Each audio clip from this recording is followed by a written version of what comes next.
আরেকটা বিষয় জানতে চাচ্ছি সেটা হচ্ছে যে শেখ হাসিনার ফেরা নিয়ে বেশ আলোচনা হচ্ছে যে তিনি ডিসেম্বরের জি। মধ্যে ফিরবেন এরকম একটি বক্তব্য রয়েছে। তো এই বিষয়টি আপনি কিভাবে দেখছেন? আমার কাছে মনে হচ্ছে বিষয়টা এত মহিমাময় করে দেখানো হচ্ছে। একজন দণ্ডিত আসামি আত্মসমর্পণ করতে আসবেন। আমি এটা বিষয়টাকে এভাবে দেখছি। উনি মৃত্যুদণ্ডে দণ্ডিত একজন আসামি। অসংখ্য মানুষের রক্ত উনার হাতে লেগে আছে। মৃত্যুদণ্ড প্রাপ্ত একজন আসামি উনি আইনের কাছে আত্মসমর্পণ করতে আসবেন। বিষয়টা হচ্ছে এটা। আসবেন, আইন অনুযায়ী উনাকে ট্রিট করা হবে এবং উনি এটা সত্যি কি আসার সাহস উনার আছে নাকি? নাকি দেশের মধ্যে অস্থিরতা তৈরি করার জন্য, নিজের দলের মানুষকে উজ্জীবিত করার জন্য বা উনার দলের ভিতরে যেন কোন সংস্কারপন্থীরা আপনার মাথাচাড়া না দিয়ে ওঠে সেটা বন্ধ করার জন্য করছেন কিনা আমার সন্দেহ আছে। তো আমার উনার কাছে একটাই প্রশ্ন যে, "শেখ হাসিনা আপনি তো এটা শুনবেন কোন না কোনভাবে। আপনি তো জানতেন যে এরকম একটা বিপজ্জনক পরিস্থিতি হচ্ছে। আপনি আপনার সমস্ত পরিবারকে, বিগার ফ্যামিলিকে অগাস্টের ১ম দিকে দেশের বাইরে পাঠিয়ে দিয়েছেন। আপনি নিশ্চিতভাবে জানতেন। এবং আপনি যে ভারতে আসবেন এটাও ভারতকে অবহিত করা হয়েছিল। আপনি জানেন এগুলি সত্যি কথা। তো আপনি যে আওয়ামী লীগের অসংখ্য নেতাকর্মীকে, সাধারণ নেতাকর্মীকে এইভাবে বিপদে ফেলে আপনি চলে গেলেন, আপনি কি তাদেরকে ওয়ার্ন করেছিলেন? আপনি কি তাদের ওয়ার্ন করেছিলেন? আপনি কি তাদেরকে নিয়ে চিন্তা করেন? নাকি আপনি শুধু আপনি, আপনার পরিবার এবং আপনার সবচেয়ে কাছের যে গোষ্ঠী আছে শুধু তাদের কথাই চিন্তা করেন? দেশের চিন্তা করা তো দূরের কথা।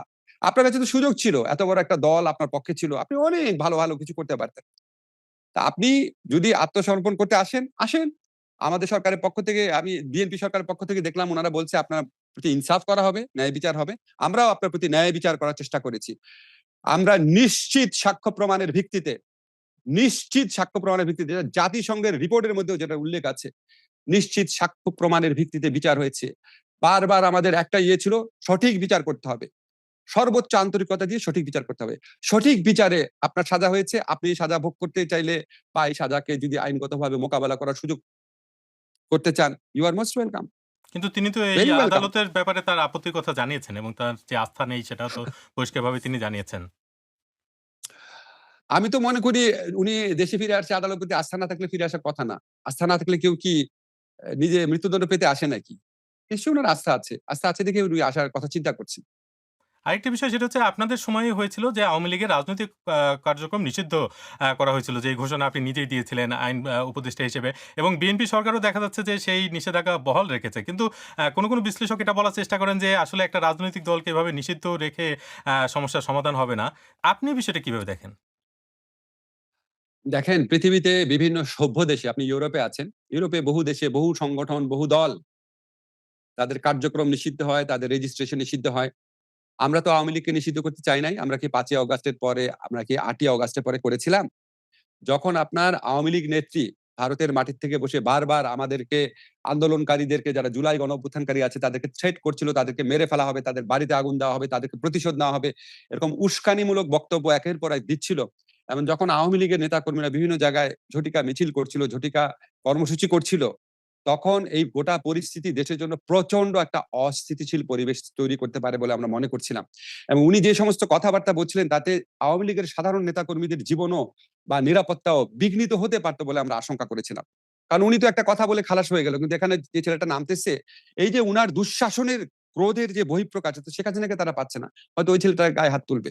হয়তো ওই ছেলেটার বিরুদ্ধে মামলা দিবে। দেশের মধ্যে একটা অরাজক পরিস্থিতি সৃষ্টি হবে। এই সমস্ত কিছু বিবেচনা করে আমরা সাময়িকভাবে তাদের কার্যক্রম নিষিদ্ধ করেছিলাম। এবং আমাদের এই ডিসিশনটা যে কারেক্ট ছিল এটা তো বিএনপি যে আমাদের সিদ্ধান্ত কন্টিনিউ করছে এটার মধ্যে দিয়ে তো প্রমাণিত হচ্ছে। আপনি আমারে বলেন তো আজ পর্যন্ত তো আমরা যখন সরকারে ছিলাম কোনদিন এই যে দূতাবাস আছে, বিভিন্ন আন্তর্জাতিক প্রতিষ্ঠান আছে, মানবাধিকার প্রতিষ্ঠান আছে, এখানকার দূতাবাসগুলো আছে তাদের সাথে আমাদের কত বৈঠক হয়েছে। আমাদের তো কেউ বলে নাই যে আসলে আওয়ামী লীগের যে রাজনৈতিক কার্যক্রম নিষিদ্ধ করা হয়েছে এটা ঠিক না, এটা আপনারা উইথড্র করেন। কেউ তো আমাদের বলে নাই। আমাদের সাথে যতগুলা পলিটিক্যাল পার্টির সংলাপ হয়েছিল তার মধ্যে আওয়ামী লীগের খুব ঘনিষ্ঠ মিত্ররাও ছিল। কেউ তো বলে নাই। এখন বিশ্লেষকরা হঠাৎ করে আপনার নবলব্ধ একটা ফ্রিডমতা বোধ থেকে উনারা বলতে পারেন, বাক স্বাধীনতা উনাদের। উনারা বলতে পারেন। তবে এটা মানে সরকার যদি উপলব্ধি করে সরকারের ব্যাপার। আমাদের সময় আমরা মনে করেছি দেশে স্থিতিশীল অবস্থা রাখা দরকার। একটা স্মুথ ট্রানজিশন অফ পাওয়ার দরকার। একটা রিপ্রেজেন্টেটিভ পার্লামেন্ট দরকার। একটা সুস্থ সবল সুন্দর পরিবেশে নির্বাচন দরকার। এটার জন্য আমাদের কাছে এসেনশিয়াল মনে হয়েছিল দেখে আমরা করেছিলাম। ঘরে, ঘরে ঢুকে রাত্রেবেলা ছাত্রদেরকে সার্চ করে বের করে নিয়ে আসতেছেন। নির্বিচারে গুলি করছেন। এইটার তীব্রতা, এই পাশবিকতার এটার যে তীব্রতা এবং নির্মমতা, তা সমস্ত কিছুকে ছাপিয়ে গিয়েছিল। তো আগের আপনার যে অন্যায়গুলা সেগুলিতেও যারা সাড়া দেয়নি, তারা পর্যন্ত এই এত বড় অন্যায় দেখে যে আমার সন্তানের বুকে গুলি লাগছে। আপনার মনে নাই যে আমাদের গায়ক ছিলেন যে পার্থ সাহেব, উনি যখন রাস্তা দিয়ে হাঁটছে উনি কি বলছে? আমি আর স্থির থাকতে পারতেছি না, আমাকে সম্ভব না থাকা। একটা মেয়ে সে বলছে যে আমি এইচএসসি ফেল করেছি, আমার কোটা কি, আমার কোনো চাকরি পাওয়ার কোনো চান্স নাই, কিন্তু আমার ভাই বোনদেরকে মেরে ফেলতেছে, আমি আর থাকতে পারবো না। আপনি শহীদ আনাসের চিঠি দেখেন, মানে আপনি চোখের সামনে দেখতেছেন আপনার সন্তানকে, আপনার ভাইকে, আপনার বন্ধুকে গুলি করে নির্বিচারে মেরে ফেলতেছে শেখ হাসিনার খুনে বাহিনী। এইরকম একটা অবস্থা বাংলাদেশের ইতিহাসে কখনো হয় নাই। উপমহাদেশের ইতিহাসে হয়েছে না, আপনি খোঁজ করে দেখেন। নিজের দেশের শাসক নিজের দেশের তরুণ ছাত্রদেরকে নির্বিচারে মেরে ফেলছে ক্ষমতা থাকার জন্য। কোনো মানুষ স্থির থাকতে পারে নাই। তো আগে যারা দ্বিধান্বিত ছিল বা আসার ব্যাপারে অতটা সাহসী ছিল না, অতটা প্রয়োজন মনে করেনি, তারা সবাইকে আমি পেয়েছিলাম, অলমোস্ট সবাইকে। এই যে মানে শিক্ষার্থীদের যে আন্দোলন সেটা তো শুরু হয়েছিল কোটা বিরোধী একটা আন্দোলন হিসেবে, এবং সেই জি, আন্দোলন দ্রুতই তৎকালীন প্রধানমন্ত্রী শেখ হাসিনার পদত্যাগের এক দফা দাবিতে পরিণত হয়। তো ওই সময়ের জি, প্রেক্ষাপট কি আপনি আমাদেরকে একটু বলতে পারেন যে এই কোটা বিরোধী আন্দোলনটা যে এক দফাতে পরিণত হলো সেটার প্রেক্ষাপট, এবং সেক্ষেত্রে আপনারা প্রথম কিভাবে ভূমিকা রেখেছিলেন? প্রথম কথা হচ্ছে যখন আপনার কোটাকে আদালতের মাধ্যমে কোটা ব্যবস্থা পুনর্বহাল করার চেষ্টা করা হলো। কোটা ব্যবস্থা ছিল একটা চরম বৈষম্যমূলক জিনিস। আমাদের সংবিধান অনুযায়ী মুক্তিযোদ্ধা কোটা থাকার কোন রকম স্কোপ নাই। এটা আমি অনেক লেখায় ব্যাখ্যা করে বলেছি। তারপরেও মুক্তিযোদ্ধার নামে আসতেছিল ভুয়া মুক্তিযোদ্ধারা। হাজার ভুয়া মুক্তিযোদ্ধা। তাদের ছেলে, তাদের নাতি।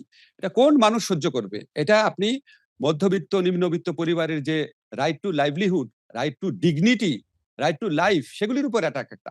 সবাই এটা যখন এই প্রতারণা করলো, আদালতের মাধ্যমে করার চেষ্টা করেছে, বিক্ষুব্ধ হয়েছিল। বিক্ষুব্ধ হওয়ার পর যখন নির্বিচারে গুলিবর্ষণ শুরু করলো, এই যে আবু সাইদ হত্যা, ওয়াসিম হত্যার পর থেকে ১৬ তারিখ থেকে যে শুরু করলো, এবং এর আগে ঢাকা বিশ্ববিদ্যালয়ে যেভাবে মেয়েদেরকে পিটালো, একদিকে এই নির্মমতা, আরেকদিকে প্রধানমন্ত্রী বসে পুরা বাংলাদেশের মানুষকে, শুধুমাত্র উনি, উনার অনুসারী, উনার দল ছাড়া সবাইকে যেভাবে নির্বিচারে রাজাকার, দেশবিরোধী ভাবে তুচ্ছ-তাচ্ছিল্য করছিল, যেভাবে অপমান করছিল, মানুষ আর নিতে পারে নাই। এটা একটা ১৫ বছরের পুঞ্জীভূত ক্ষোভের একটা দাবানল ফুটে উঠেছে। মানুষ তো বহু কারণে ফুঁসছিল। দেখেন ভাই, বাংলাদেশের শাসকরা এর আগে অত্যাচার করেছে, অন্যায় করেছে।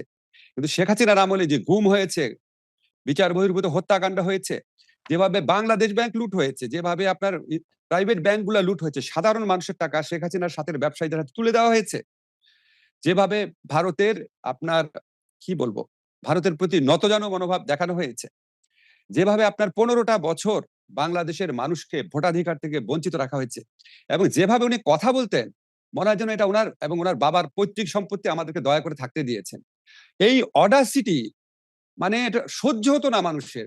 তো মানুষ যখন দেখেছে যে আমার কিছু তরুণ মারা গেছে মৃত্যু ভয়কে উপেক্ষা করে, তখন কেউ আর নিজের লাইফের কথা চিন্তা করে নাই। সবাই চলে আসছে রাস্তায়। এই বিষয়টাতেই মানে বাংলাদেশের রাজনীতিতে আপনি একটু আগে ভারতের কথাও বলছিলেন যে আ বিদেশি শক্তির হস্তক্ষেপের একটা অভিযোগ মাঝে শোনা যায়, এবং সেক্ষেত্রে বিভিন্ন সময় বিভিন্ন নাম আসে। কখনো ভারত, কখনো পাকিস্তান, কখনো জাতিসংঘ, কখনো মার্কিন যুক্তরাষ্ট্র। তো এই যে আপনার জুলাই গণঅভ্যুত্থান, এই গণঅভ্যুত্থানের সময়ে বিদেশি শক্তিগুলোর প্রভাব আপনি কেমন দেখেছেন? আমি ভাই কোনো প্রভাব দেখি নাই। কোথায় কোন কোনায় কার সাথে কি আলাপ হয়েছে সেগুলো আমরা জানি না। রাস্তায় ছিলাম, বিবৃতি দিয়েছি, লেখালেখি করেছি। আশেপাশে যারা মানুষ আছে তাদের কারো সাথে কারো বিদেশি কানেকশন আছে বলে আমরা জানি না। তবে আপনি একটা জিনিস মনে রাখবেন, বাংলাদেশের মতো দেশে বিভিন্ন দেশের শক্তিশালী দেশের দূতাবাসরা সক্রিয় থাকে। আমি যেটা জানি শেখ হাসিনাকে রাখার জন্য সক্রিয় ছিল। ভারত সরকার শেখ হাসিনাকে রাখার জন্য সক্রিয় ছিল, একটা পর্যায়ে আর সক্রিয় থাকে নাই।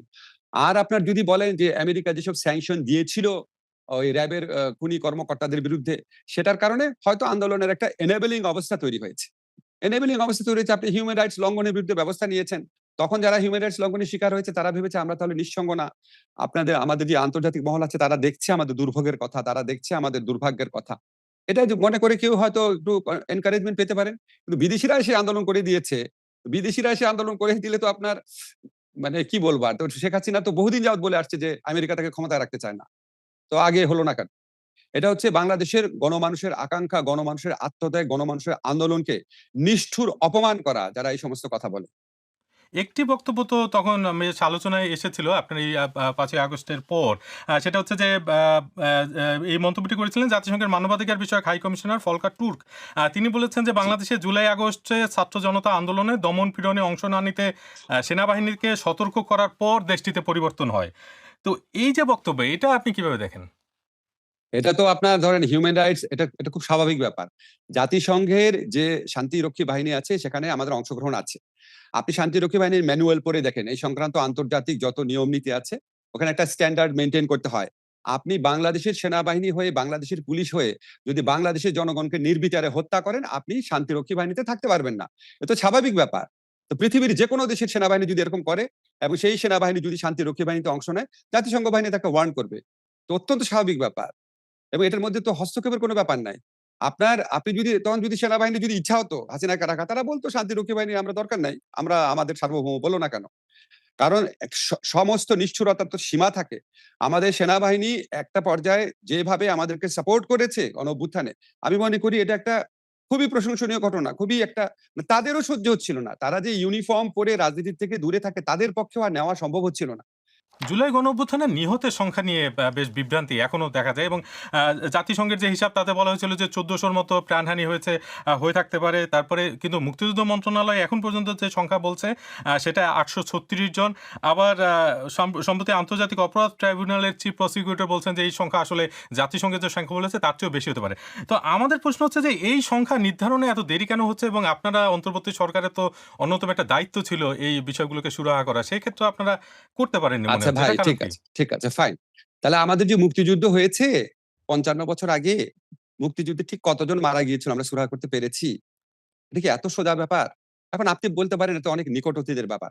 আমরা সুরাহা করিনি কোথায়? আমরা তো ৮৫০ মতো সুরাহা করেছি। একদম নাম উল্লেখ করে, ঠিকানা উল্লেখ করে, পিতার নাম উল্লেখ করেছি। এখন জাতিসংঘ যেটা বলেছে, জাতিসংঘ বিভিন্ন সোর্স থেকে পাওয়া তথ্যে তাদের মনে হয় এটা ১৪০০ পর্যন্ত হতে পারে। তারা তো ১৪০০ লোকের নাম লিস্ট দিয়ে বলে না এই যে ১৪০০ লোক। তারা বলেছে বিভিন্ন সোর্সের থেকে পাওয়া তথ্য অনুযায়ী তারা একটা নিরপেক্ষ তদন্ত করেছে, বলেছে ১৪০০ র মতো হতে পারে। আর আমরা সেখানে স্পেসিফাই করে ৮৭০ না ৭২ জনকে আইডেন্টিফাই করেছি। অনেককে আমরা করতে পারি নাই। আমরা অনেক কাজে ব্যস্ত ছিলাম। তারপরে আমরা এখানে সর্বোচ্চ গুরুত্ব দিয়েছিলাম। কিন্তু কিছু ক্ষেত্রে আছে অনেক লাশ আপনি জানেন, অনেক গুম কমিশনের প্রতিবেদন সহ বিভিন্ন জায়গায় বেরোচ্ছে। অনেক লাশের পেট কেটে নদীতে ভাসিয়ে দেওয়া হয়েছিল। অনেক আনমার্কড গ্রেভ আছে যেখানে আমরা জানি না কোথায় কবর দিয়েছে। গুমের শিকার অনেক ব্যক্তি আছে যাদের এখনো কোনো খোঁজ নাই। সে যে মরে গেছে এটাও জানা যায় না। কাজে আমরা আপাত দৃষ্টিতে প্রায় ৯০০ জনকে পেয়েছিলাম। এই কাজ অব্যাহত ছিল। আমরা ডিএনএ টেস্ট করেও কিছু ক্ষেত্রে আমাদেরকে সচেতন হতে হয়েছে, নিশ্চিত হতে হয়েছে। এখন আন্তর্জাতিক অপরাধ আদালতের যে চিফ প্রসিকিউটর বলেছে, আমি তার সাথে কোনো কন্ট্রাডিকশন দেখছি না। আমরা যেই তথ্য উদ্ঘাটনের কাজটা কন্টিনিউ করেছিলাম, সেটাতে যদি উনারা পুনরায় শুরু করেন, রিজিউম করেন, তাহলে এই নাম্বারটা আরো বাড়বে। বেড়ে গিয়ে এটা ১৪০০ হতে পারে, আরো বেশি হতে পারে। এখন আপনি যে ১৪০০ নাকি ৯০০, এটা একটা ব্যাপার। যদি ৯০০ হয়, ৯০০ মানুষকে একটা শাসক মারে কিভাবে? ৯০০ মারলে সেটাও তো গণহত্যা, সেটাও তো মানবতা বিরোধী অপরাধ। কাজে সংখ্যা এত ইম্পোর্টেন্ট হচ্ছে কেন? অপরাধটা অনেক বেশি ইম্পোর্টেন্ট হওয়া উচিত। সংখ্যা ১৪০০ এরও বেশি হতে পারে। আপনি অন্তর্বর্তী সরকারের যুব ও ক্রীড়া মন্ত্রণালয়ের দায়িত্ব পালন করেছিলেন কিছুদিন এবং সে সময় নিরাপত্তাজনিত কারণে বাংলাদেশ ভারতে বিশ্বকাপ বর্জন করেছিল। কিন্তু বিএনপি সরকার আসার পরে দেখা যাচ্ছে সেই যে বর্জন সেটা নিয়ে তদন্ত কমিটি গঠন করা হয়েছে। তো এই কমিটির সঙ্গে কি আপনার কখনো আলাপ হয়েছে? না, মোটেও আলাপ হয়নি। তদন্ত কমিটি গঠনের ইয়েটা পড়ে আমার একটু অবাকই লেগেছিল। আমার মনে হয় না ওরা খুব সিরিয়াসলি মিন করেছে। সিরিয়াসলি মিন করলে মোস্ট ওয়েলকাম। সব তো ডকুমেন্টেড আছে কেন আমরা করেছিলাম। আইসিসির রিপোর্ট সহ তারা আমাদের বলেছিল ৩ টা কারণে নিরাপত্তার ঝুঁকি বাড়তে পারে। সবাই কিন্তু এই দিকটা এড়িয়ে গেছে পরে। একটা হচ্ছে মুস্তাফিজ যদি দলে অন্তর্ভুক্ত হয় নিরাপত্তার ঝুঁকি বাড়তে পারে। আরেকটা হচ্ছে বাংলাদেশের সাপোর্টাররা যদি এদিক সেদিক ঘুরে বেড়ায় নিরাপত্তার ঝুঁকি বাড়তে পারে। আর হচ্ছে বাংলাদেশের ইলেকশন সামনে নিরাপত্তার ঝুঁকি বাড়তে পারে। তো আমি ৩ টা জিনিসকে কম্প্রোমাইজ করে আমি দল পাঠাবো? আমি মুস্তাফিজকে পাঠাবো না? বাংলাদেশের সমর্থকদের বলবো তোমরা একটা জায়গায় চুপচাপ বসে থাকবা আর ইলেকশন পিছাই দিব বিশ্বকাপের জন্য? এটা আইসিসির ১ম যে ইন্ডিপেন্ডেন্ট রিপোর্ট ছিল সেখানে বলা হয়েছে। এটা আশ্চর্য হয়ে যায় আমি এখন প্রত্যেকে ওই রিপোর্টটা এড়িয়ে যায়। পরে যখন আমরা বললাম যাব না তখন তারা আরেকটা রিপোর্ট করালো যেটাতে ওই কথাগুলো এড়িয়ে যাওয়া হয়েছে। আমরা এটা বাংলাদেশের নিরাপত্তা, বাংলাদেশের আত্মসম্মানবোধ, আমাদের ইলেকশন সমস্ত কিছু বিবেচনা করে আমরা এই সিদ্ধান্ত নিয়েছিলাম। এবং অবশ্যই খুবই কারেক্ট সিদ্ধান্ত নিয়েছিলাম। কিন্তু অধিনায়ক লিটন দাস তিনি কিন্তু বলছেন যে এই সিদ্ধান্তের পক্ষে তিনি ছিলেন না আসলে এবং তিনি বলেছেন যে শোনেন পাকিস্তানের আমি চেয়েও একটা কথা কি বলি। ভারত অনেক অনিরাপদ কিনা। কিছু অনেক কিছু উনারা বলতে পারেন। উনারা আমার সন্তানসম। আমি উনাদের কথা করব না। তো ওইখানে আপনার বিসিবি কর্মকর্তারা ছিল। আমি সবার সাথে বসেছি। উনারা আমাকে যেটা বলেছে সেটা হচ্ছে খেলতে তো খেলোয়াড়দের ইচ্ছা করে। তবু আপনারা যেটা সিদ্ধান্ত দিবেন সেটাই মেনে নিব। এর বাইরে আমি কোন কথা উনাদের কারো মুখে শুনি নাই। হ্যাঁ, বলেন। এই বিষয়ে আরেকটা প্রশ্ন ক্রিকেটের সাথেই সম্পৃক্ত, সেটা হচ্ছে জি। ক্রিকেটার সাকিব আল হাসান, যিনি আওয়ামী লীগের একজন সংসদ সদস্য ছিলেন এবং তার বিরুদ্ধে বেশ কয়েকটি মামলা রয়েছে, তার মধ্যে হত্যা মামলাও রয়েছে। যদিও তার আইনজীবীরা এইসব মামলা মানে জবাব দিচ্ছে বা এইসব মামলা সুরাহা করার চেষ্টা করছে। তো তিনি তাকে ক্রিকেটে ফেরানোর একটা চেষ্টা চলছে বিএনপি সরকার ক্ষমতায় আসার পর, সেটা নিয়ে আরো অনেক বেশি আলোচনা হচ্ছে এবং মানে তারা মনে করছে যে আসলে তাকে ক্রিকেটে ফেরানো উচিত। এই বিষয়টি আপনি কিভাবে দেখছেন? আমি এটা নিয়ে সিরিয়াস কোনো কমেন্ট করতে চাই না। বর্তমানে একটা সরকার আছে, জনগণের ভোটে নির্বাচিত সরকার। উনাদের কাছে যেটা বিবেচনা প্রসূত মনে হয় উনারা করবেন। আমাদের সময়ে সাকিবের ফেরার ব্যাপারে ২-১ বার কথা হয়েছিল। সাকিব নিজেও আমার সাথে কয়েকবার যোগাযোগ করেছিল। আমি ক্রীড়ামন্ত্রীকে বলেছিলাম। তো আমাকে ক্রীড়ামন্ত্রী আসিফ মাহমুদ বলেছিল যে, "সাকিব নিজের ফিরে আসাটাকে অনেক কঠিন করে ফেলেছে। যে এই আপনার ৫ই অগাস্টের পরও সে যেরকম স্ট্যাটাস দিয়েছে বা যেরকম কথা বলেছে বা যেভাবে তার একটা মানে নিজে যে এই ফ্যাসিস্ট রেজিমের সাথে সমর্থক না বা এটা হচ্ছে যে ভিন্ন, এটা এক্সপ্রেস করার জন্য যে এরকম একটা অবস্থান নেওয়া দরকার ছিল সেরকম নেয় নাই। এখন বিএনপি সরকার যদি মনে করে বা সাকিব যদি মনে করে যে আ সেরকম কিছু করা দরকার তার, এটা তাদের ব্যাপার। তবে তিনি আপনাকে একটা জিনিস বলে রাখি, জি। সাকিবকে আমি মনে করি সাকিবের মতো বড় প্লেয়ার বাংলাদেশের ইতিহাসে কখনো আসে নাই এবং এত বড় প্লেয়ারকে আমরা রাজনৈতিকভাবে আ যেটুক নিরপেক্ষ আশা করি, যতটুক আপনার মানবিক বোধসম্পন্ন আশা করি, যেরকম আপনার একটা আইডল হিসাবে তরুণ সমাজের সামনে দাঁড়াবে সেরকমভাবে আশা করি। দুঃখজনকভাবে সাকিবের মধ্যে সেগুলির অভাব আছে। সাকিব আল হাসান একটি অভিযোগও করেছেন সম্প্রতি এক সাক্ষাৎকারে, সেটা হচ্ছে যে তার বিরুদ্ধে যে মামলা, সেটা ১ কোটি টাকা দিলে সেই মামলা থেকে তাকে মানে প্রত্যাহার করে নেওয়া হবে, এরকম একটি অফার নাকি তিনি পেয়েছেন। যদিও তিনি তার বিস্তারিত বলেননি, কিন্তু এরকম একটি অভিযোগ তিনি করেছেন এবং এই অভিযোগের সঙ্গে আসলে প্রথম আলোর একটা প্রতিবেদন অনুযায়ী যে জুলাই গণ অভ্যুত্থানে হতাহতের ঘটনায় সারা দেশে মামলা হয়েছিল ১,৮৬২টি এবং তাতে আসামি করা হয়েছিল ৩,২৭,৮৪১ জন। এবং আপনাদের মানে অন্তর্বর্তী সরকারের বিরুদ্ধে একটি অভিযোগ যে এত মানুষকে যে ঢালাওভাবে মানে আসামি করা হয়েছিল এবং অনেকে ভোগান্তি শিকার হয়েছেন, সেটা আসলে আপনারা ঠেকাতে পারেননি। তো এটাকে কি আপনাদের ব্যর্থতা মনে করেন? ধন্যবাদ আপনাকে। আপনাকে আমি বলি যে আওয়ামী লীগ আমলেও এরকম গায়েবী মামলা হতো, আমাদের আমলে গায়েবী আসামি হয়েছে। আপনি যে মামলাগুলার কথা বললেন, যে আসামির কথা বললেন, এই আসামিগুলা একটা মামলাতে হয়তো ১০ টা মামলাতে একই আসামির নাম আছে। সো আসামির নাম্বার এতজন হওয়ার কথা না। মামলার নাম্বার ঠিক আছে। এখন এই মামলাগুলার একটাও সরকার দেয় নাই। আওয়ামী লীগ আমলের সাথে পার্থক্য হচ্ছে আওয়ামী লীগ সরকার মামলা দিত, পুলিশ মামলা দিত, ছাত্রলীগ মামলা দিত, যুবলীগ মামলা দিত। আমাদের সরকারে কোনো সংগঠন ছিল না। আমাদের সরকারের পক্ষ থেকে একটা মামলাও করা হয় নাই। আপনি যে সময় হত্যা মামলার কথা বলছেন। এখন সরকারের ইন্ধনে বা সরকারের পরামর্শে বা সরকার দলের পক্ষ থেকে কেউ আমরা করি নাই। কারা মামলা করেছে? যারা ১৫ বছরে ভুক্তভোগী ছিল এবং এই মামলাগুলোর বিষয়বস্তু একটাও গায়বী না। প্রত্যেকটাই হত্যা ঠিকই হয়েছে। সমস্যাটা কোন জায়গায়? যারা আসামি না তাদেরও আসামি করা হয়েছে। বহু লোককে আসামি করা হয়েছে। এখানে অনেক লোক আছে যাদের এখানে আসলে যুক্ত থাকার কথা না। আপনার সাথে আমি এগ্রি করছি। বাট এটা সরকার কি করবে? এখানে পুলিশের কাছে যখন ১ম দিকে মামলা নিয়ে গেছে, একটা লোক তার সন্তান মারা গেছে। সে কোন লয়ারের পরামর্শ শুনে হোক, সে প্রতিশোধ স্পৃহাতে হোক, সে যেকোনো কারণে হোক, সে হচ্ছে ১৭৬ জনের বিরুদ্ধে মামলা দিচ্ছে। তো পুলিশ যখন মামলাটা এফআইআর টা করবে, আমাদের দেশের আইনে কি এফআইআর করার আগে প্রাথমিক তদন্ত করে পুলিশের ইচ্ছামতো এর নাম বাদ দিবে, ওর নাম রাখবে, এটা কোন বিধান আছে? কোন বিধান নাই। তাহলে আমাদের কি করার ছিল? যারা আমাদের এই সমালোচনা করে তাদেরকে বলতে হবে যে একটা মামলাতে ১০ জন আসামি না করে যখন ১০০ জন আসামি করল, তখন সরকারের এক্সাক্টলি কি করার ছিল এটা বলতে হবে তাদেরকে। বলেন যে এটা করি নাই আমরা। সরকারের ব্যর্থতা ছিল, আমরা কি করব? ইভেন আমরা যখন পুলিশকে মাঝে মাঝে বললাম যে আপনারা একটু বুঝানোর চেষ্টা করেন যে আপনারা যে এতগুলা মামলা দিচ্ছেন, মামলা তো দুর্বল হয়ে যাবে। স্বরাষ্ট্র মন্ত্রণালয়ের পক্ষ থেকে যখন বলা হলো, তখন পুলিশ বলল, "স্যার আমরা এটা বলতে আমাদেরকে মারতে আসে।" বলে, "শেখ হাসিনার আমলে যখন ১০০-১৫০ জনকে আসামি করছিস, তখন করছিস কিভাবে? এখন করবি না কেন?" এখন এই যে ক্ষোভ নিয়ে একটা মানুষ আসছে, তাকে পুলিশ কি উত্তর দিবে? আপনার তখনকার রিয়ালিটি তো বুঝতে হবে। তখন কি একটা দেশে স্বাভাবিক অবস্থা বিরাজ করছিল? এখন যখন এই ধরনের জিনিস হয়েছে, পরে অনেক চিন্তা ভাবনা করে টরে আমি নিজে আমার আইন মন্ত্রণালয়ের অফিসারদেরকে নিয়ে, অ্যাটর্নি জেনারেল বর্তমান আইনমন্ত্রীকে নিয়ে একটা প্রভিশন বের করলাম যে আচ্ছা, পুলিশ চূড়ান্ত প্রতিবেদন দিলে বা পুলিশ আপনার এফআইআর জারি করলে একটা দীর্ঘ সময় লাগে। ওই দীর্ঘ সময় পর্যন্ত আপনি আসামি হয়ে থাকেন। তা আমরা এই প্রতিকার দেওয়ার জন্য একটা ব্যবস্থা করলাম যে পুলিশ চূড়ান্ত প্রতিবেদন দেওয়ার আগে বা পুলিশ আপনার আম আদালতে প্রতিবেদন দেওয়ার আগে একটা প্রাথমিক প্রতিবেদন দিতে পারে যে না, প্রাথমিক তদন্ত করে দেখলাম এই লোকগুলা মামলাতে জড়িত না। ওই প্রাথমিক তদন্তের ভিত্তিতেই পুলিশ তাদেরকে ছেড়ে দেওয়ার ব্যবস্থা করতে পারে। পুলিশ আদালতে লিখবে, আদালত ছেড়ে দিবে। এই যে বিধানটা, এটা বাংলাদেশে কোনোদিন ছিল না। 173 এ সম্ভবত ধারাটা, এই ধারাটা ইন্ট্রোডিউস করেছি যাতে আপনার এই ভুয়া আসামি বা গায়েবী আসামি থেকে এই প্রবণতাটা বন্ধ হয়, যাতে মানুষ মুক্তি পায়। আর সাকিবের ঘটনা যে বলেছেন, সাকিবের তো উচিত ছিল যে কে তার কাছে টাকা চাচ্ছে সেটা অভিযোগ করা। সে সময় তো জি আপনার বিরুদ্ধে মানে মামলার আসামিদের জামিনের ক্ষেত্রে হস্তক্ষেপ করার একটি অভিযোগও উঠেছিল। তো এই বিষয়ে আপনার ব্যাখ্যা কি? জি, আপনাকে অনেক ধন্যবাদ, আপনি আমাকে প্রশ্নটা করেছেন। আমি মামলার জামিনের ব্যাপারে ২ বার কথা বলেছিলাম।